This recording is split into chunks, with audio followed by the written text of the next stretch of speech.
I don't know who keeps ordering this weather, but I wish y'all would stop. All right, I want everybody to do is to smile, because I feel like I'm on trial right now. Without a lawyer, this is not a good feeling. You're right. Last Sunday morning, Wayne asked me before we came in here to start worshiping if I knew what I was going to preach on next week. I said, no, sir, I don't have a topic yet. I'm still waiting on God to give it to me, and I know it's cutting short. God's got a good sense of humor. But when we heard the testimonies of Lori and Miss Sarah, God gave me the message right then. I've sat under many preachers. I've heard many sermons. Sometimes I wish I was good as some of these preachers that preach, but I try. But I've never heard a sermon about God working behind the scenes in our lives. Matter of fact, I don't think I've ever thought about that. But we all know that life is filled with ups and downs, good times and bad times. One day we're up on the mountaintop, everything's going great. Next day we're in the valley. Sometimes it feels we wonder where God is when it hurts. Where's God whenever I'm going through? Why am I going through this? I don't understand this. Sometimes, and the Bible character I'm going to talk about today, if anybody had the right to ask, why is this happening to me, it was Joseph. Now, I would like for you to turn to Deuteronomy chapter number 31. We're going to read one verse out of that. I'm going to talk about Joseph, but Joseph, the story of Joseph, you'll find in Genesis, and it goes from chapter 30 all the way through 50. So 20 chapters covers the life of Joseph. So I'd say he's a pretty important character. When you read about Joseph, there are so many life lessons that we can learn from there. But I want to look at God, when God worked behind the scenes in Joseph's life. Sometimes God orchestrates circumstances that are less than favorable in our lives, that make us uncomfortable. But there's always a purpose for why he does that. Sometimes it's to bring out character in us. Sometimes, like Abraham, it's to test our faith. Do you really trust me like you say you do? Deuteronomy chapter number 31 and verse number 6, it says, be strong and of a good courage. Fear not, nor be afraid of them, for the Lord thy God, he it is that doth go with thee. He will not fail thee nor forsake thee. Now you got to forgive me, I'm half blind. I got me a eye doctor appointment. I set the appointment, then the eye doctor had a medical emergency, and so I had to put it off. And I can't, small words, I can't see, I'm blind as a bat. So it's really a challenge to even study. I got to get a bigger print Bible or bifocals or binoculars or something.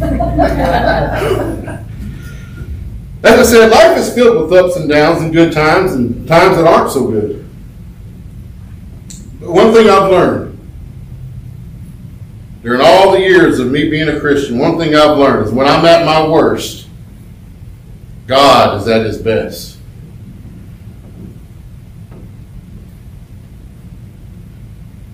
God is always at work behind the scenes, even when I can't see him or sense him or even have any idea that anything's even going on. When I was about AJ's age, we went on a field trip, and it was to see a play called Snow White. We all know the story. We heard it when we were kids. But I was fascinated. Not because of Snow White, but because whenever a scene had ended, they'd close the curtains. And it'd be closed for maybe 10 minutes. It seemed like maybe just 10 minutes. But when it reopened, the scene was totally different. And I remember thinking to myself, because I was just 9, 10 years old, how are they doing this so quickly? But what I didn't realize, which I do now, whenever the curtain closed, there were people behind the scenes working. And when the curtain reopened, things were different. And sometimes, even when we can't feel God, when life's tough, Sometimes it feels like our lives are a frozen field on a cold winter's day. Now bear with me, I got a reason for saying this. We peek out the windows at first light to see a blanket of snow that still covers the ground. And life looks dreary, cold, and bleak to us. But what we don't see is what's happening underneath that snow. The seeds are germinating. Roots are growing deeper. Something's going on behind the scenes that we can't see. All we see is a cold blanket of snow.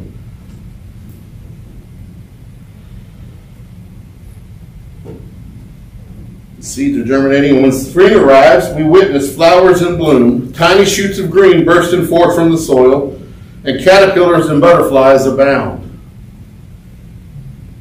When we step into spring, we can't help but see how God was at work. And that is a reminder that God is working behind the scenes in all of our lives, all the time.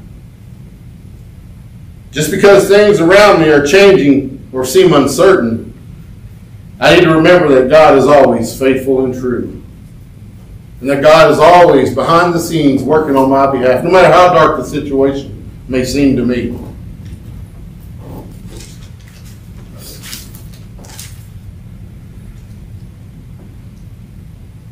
Like I said, just as he did in the life of Joseph, we find Joseph's story starting in Genesis chapter number 30, and it goes all the way to Genesis 50. Now, as a youngster, Joseph was a overconfident young guy. Drove his brothers crazy. Had a spiritual gift from God to interpret dreams, which caused his 10 brothers to hate him. And eventually they conspire against him, and they throw him in a pit.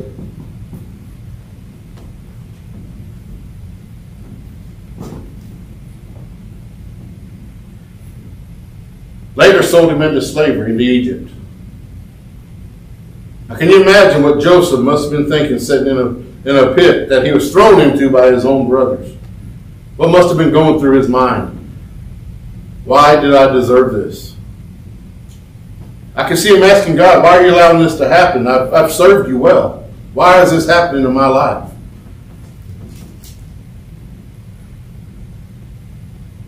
But this self-assurance that Joseph had, molded by pain and combined with personal knowledge of God, allowed him to survive and to prosper in areas where most other people would fail. Joseph looked at this situation and he trusted in God. He knew he served a powerful God.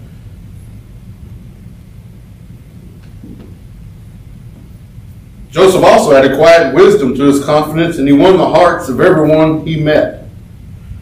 He won the hearts of Potiphar, the jailer, other prisoners, the Pharaoh, and many years later he won back the hearts of his brothers, as you read the story of Joseph. Maybe, just maybe, we can identify with some of the hardships that Joseph endured. He was betrayed, and he was deserted by his family. He was accused of wrongdoing. He was punished for doing the right thing. If that don't bring up questions in your mind, nothing will. He endured a long imprisonment and was forgotten by those who he helped. There was a cupbearer and a baker that were in prison with him. Pharaoh had gotten angry with them and cast them into prison, and they had a dream. And Joseph interpreted the dream for them. He told the cupbearer, you're going to be restored back to service to Pharaoh. That's what your dream means. And he told the baker, they're going to hang you.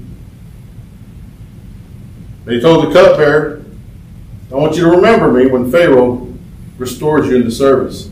Remember what I did for you, how I helped you. And tell Pharaoh about me, how I could help him. And what happened? The cupbearer forgot him. Conveniently just forgot who Joseph was and went on about serving the Pharaoh and left Joseph in that prison. But I want you to notice what Joseph did in each of these cases. He had a positive response that transformed each setback into a step forward. Joseph trusted in God and he did the right thing no matter what the outcome was going to be. That's integrity. That's integrity that few people possess. Oh, we'll do the right thing when people are watching us. Make us look good. But what are you doing when nobody's watching? How was your integrity then? Joseph kept his integrity no matter what.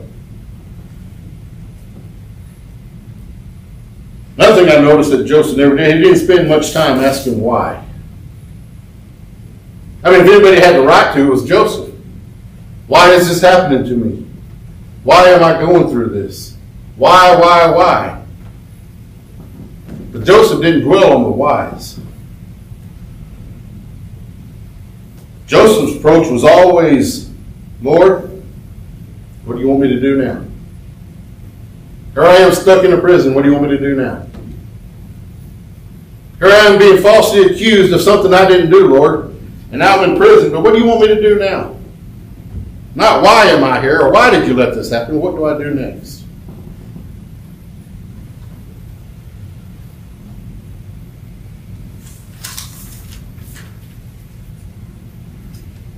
Those who met Joseph, as you read his story, those who came in contact with Joseph were very much aware that wherever Joseph went, whatever Joseph did, God was always with him.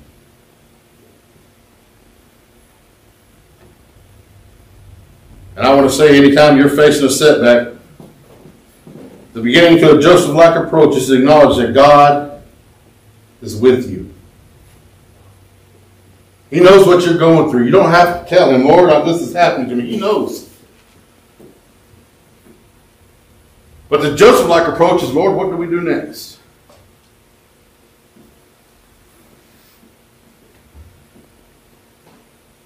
There is nothing like the presence of God to shed new light on a dark situation. Because of God that was working behind the scenes in Joseph's behalf, Joseph rose in power from slave to being second in command in Egypt. Joseph was also known for his personal integrity, always doing the right thing. When you think nobody's watching, they are. Joseph was also enabled to prepare a nation to survive a long famine. Because of God's gift of interpreting Pharaoh's dreams, Joseph allowed Egypt to be able to survive a 7-year famine. That's God working behind the scenes. That's God making things ready. That's God setting up the circumstances for this to take place. Joseph could have seen it as unjust or unfair. But he didn't know what God was orchestrating. He had no idea what was going on. All he did was trust in God. And in the end, everything worked out for him.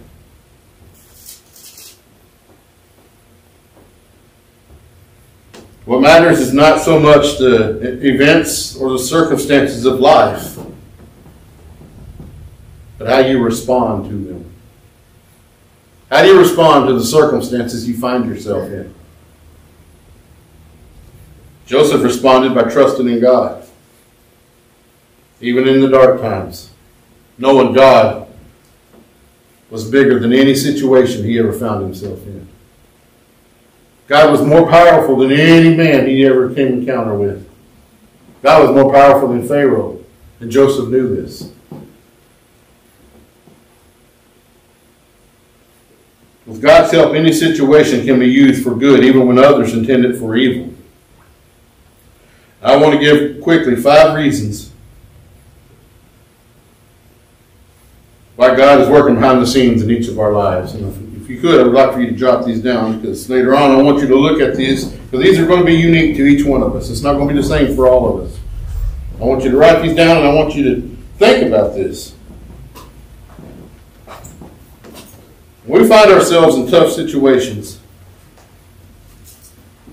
we need to know God's working behind the scenes on our behalf. That we're not alone. We're not going through this alone. And we serve a higher power God that knows our situation and has the solutions for our problems. All you need to do is trust in Him. 5 reasons why God works behind the scenes in our lives. Number 1, He is revealing His will.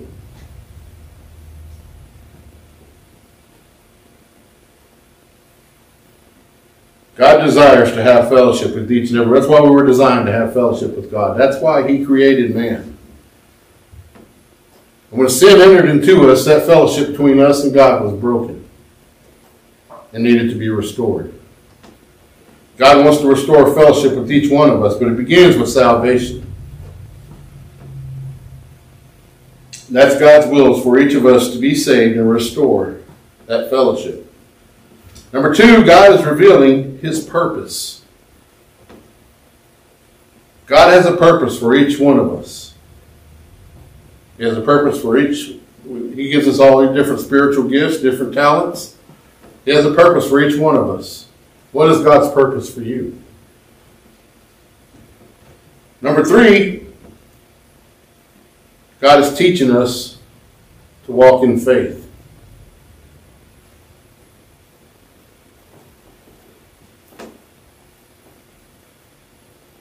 Number 4, God is teaching.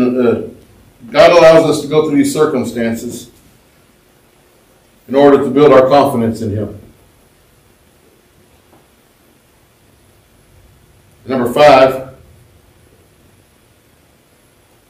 to instill hope. I believe hope is the very heartbeat of God's promises. Faith and hope is what Joseph had to hang on to during these times that he just didn't quite understand why he had to go through what he was going through. To build our confidence in God.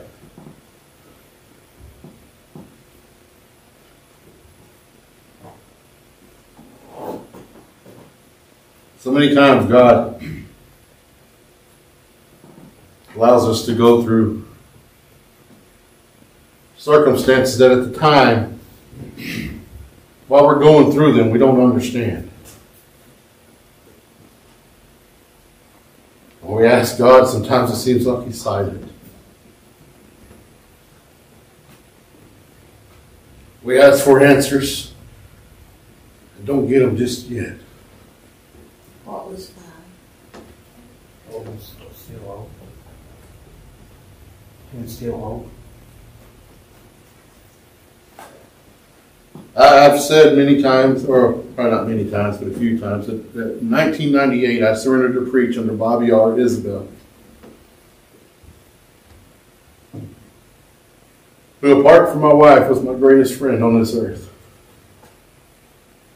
I've trained under him many years. When he took on a new church, he always wanted me to go with him. I've never understood why. Glutton for punishment, I guess. I don't know. But he was the kind of preacher that if one of the widow ladies had a plumbing problem, he didn't call the plumber. He'd come to my house and say, "We're going to go do some digging." I says, "How are we now?" We were out there, we were fixing Miss Johnny's plumbing for her. When you needed something and you didn't tell him, he got angry. He didn't like that. You needed something, you let him know. That's just the kind of preacher that he was. Taught me so many things.